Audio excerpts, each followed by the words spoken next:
Somehow we have already reached the midpoint of this challenge, and I can't lie, I'm excited and I am really enjoying it. The excitement of the first few days, even the first week, has kind of softened, but the excitement of the first few days has softened into something a little slower, a little sleepier, and definitely more real life meets rough draft. But even with tired moments, I'm still enjoying this story so much. These little pockets of magic that show up when I least expect them. So in today's episode, we're talking about that cozy, messy middle. The tired days, the tiny breakthroughs, and why the middle of the draft can be the sweetest part if you let it. Welcome to the Rough Draft Diaries, episode 3.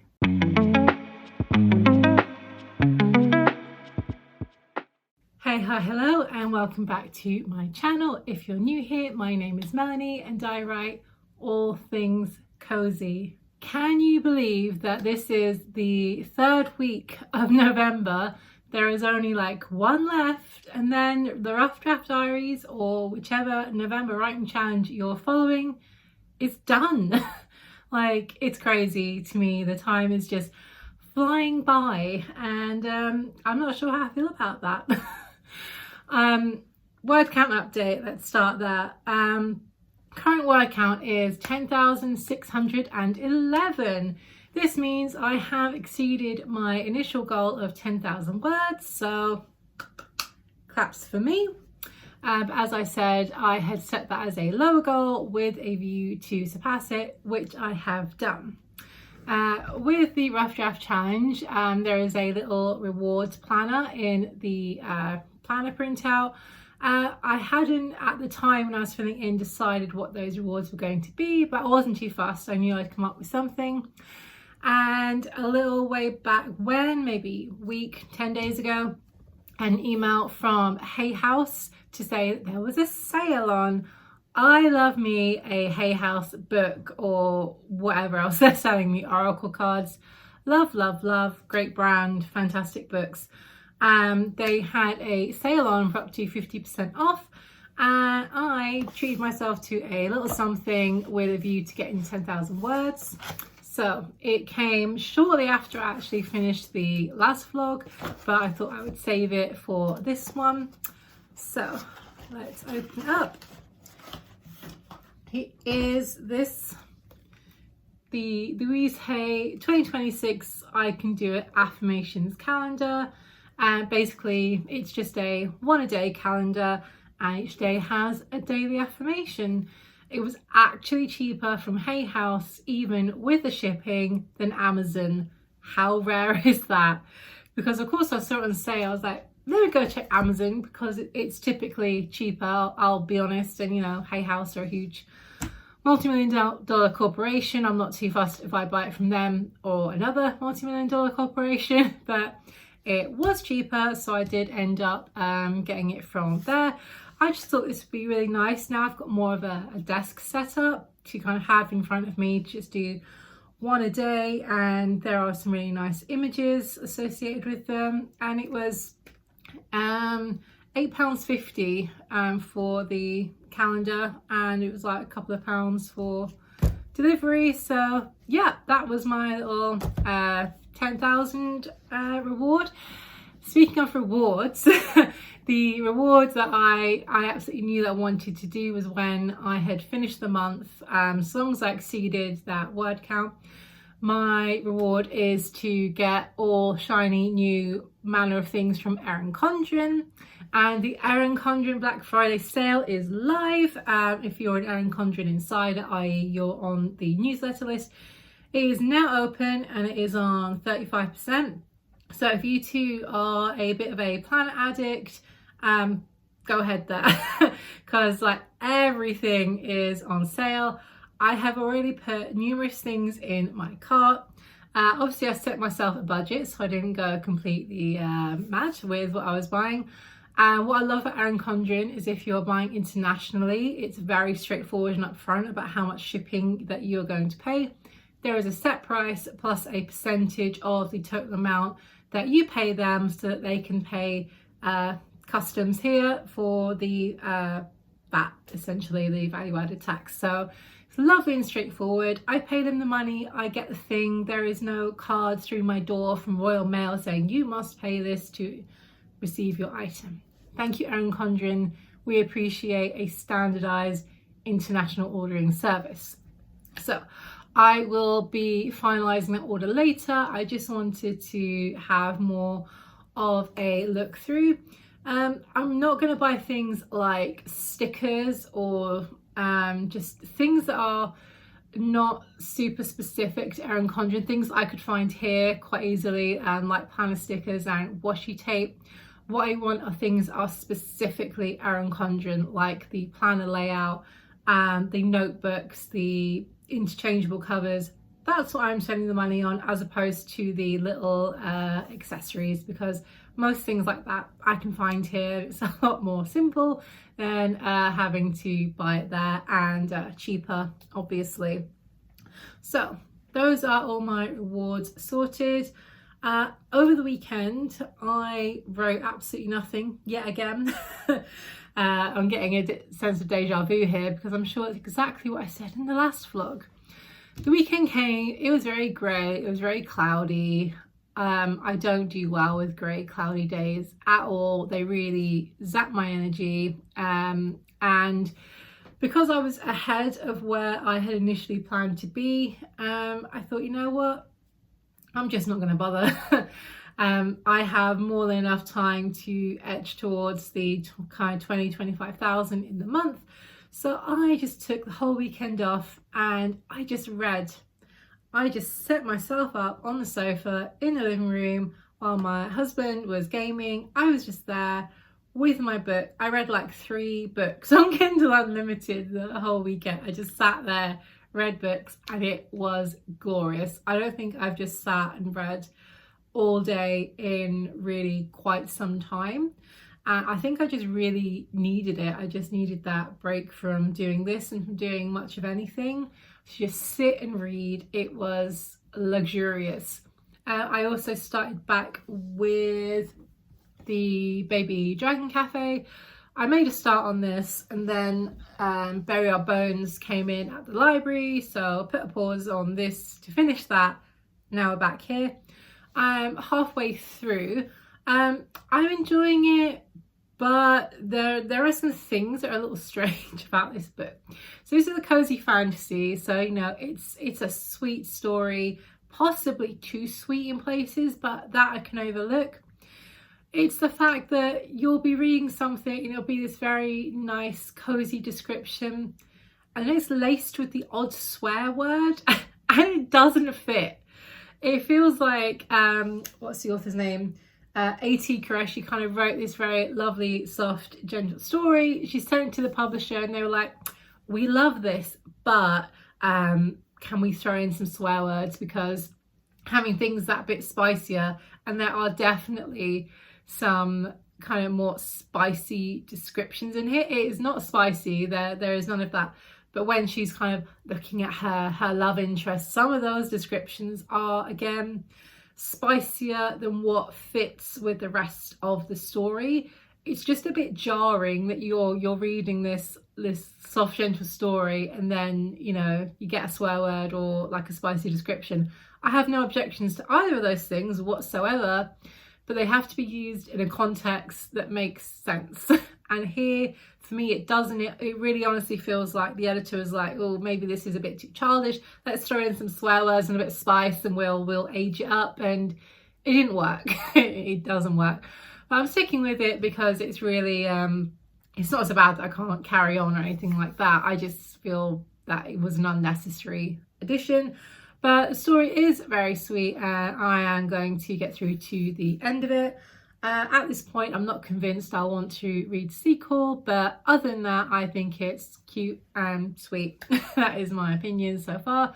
Obviously, when I finish it, I will give you more of an opinion and an update. So, no words today, because today is a filming day. I just do not have the capacity to write words and do my kind of filming at the same point. It just doesn't work for me personally. But there will be filming in the next clip. And I can see this clip is getting incredibly long. So we'll call this all the updates clip, and then Melanie from several days from now, she will be doing some writing.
We are back.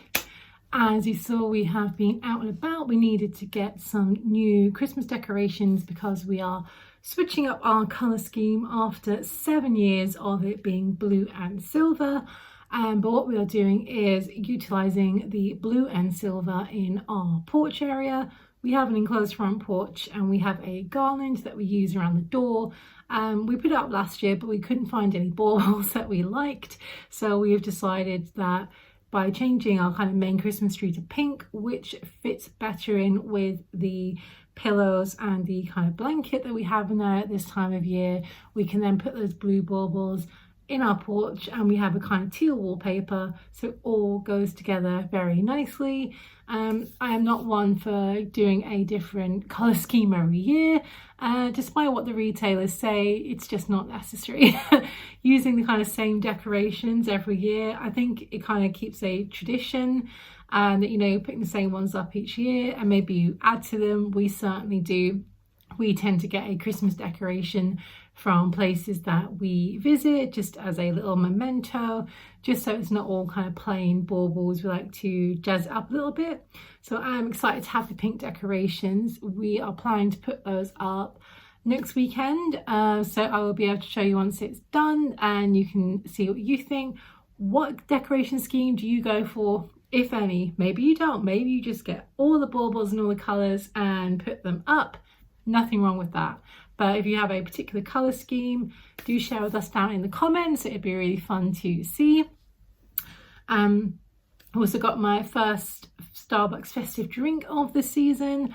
My go-to is the peppermint mocha, which here in the UK, they don't actually list as a festive drink. This year they have the gingerbread latte, which they always have, the toffee nut latte, and the new one, which is the chocolate mousse latte, I think it's called. But peppermint mocha, whilst you can absolutely order it, it's just not listed as a festive drink. Don't know why. It is my personal favourite, so that is what I had when I was in there. I don't really like the toffee nut. I don't think it really tastes very much. I do want to try the new kind of chocolatey one because I am a fan of all things chocolate. I like the gingerbread one, but again, like, not my absolute favourite. What is yours? Whether it's Starbucks or maybe a coffee chain that is close to you, let me know in the comments. What is your festive drink of choice this year? But yeah, it was nice just to sit there and enjoy that before we went in to get our Christmas decorations. After that, it was a very non-exciting trip to go and get our flu jabs for the season. Luckily, we get those paid for by my husband's work, so we always take them up on that offer because why not? Flu is no fun and we want to avoid that, especially in the festive season. So this week has been a very non-productive writing week. I wrote words on Monday and that was been it. All week there have just been no words. Tuesday I was kind of busy filming. Wednesday, Thursday I honestly wasn't feeling very good. I had a lot of allergies and I ran out of antihistamines. And on the Wednesday, we actually had a light snowfall, which is very rare in the kind of south of England. It's more so in the north or in Scotland or Wales, which made it tricky because I needed to go to the pharmacy and get some antihistamines. So I had to brave driving in the light snowfall.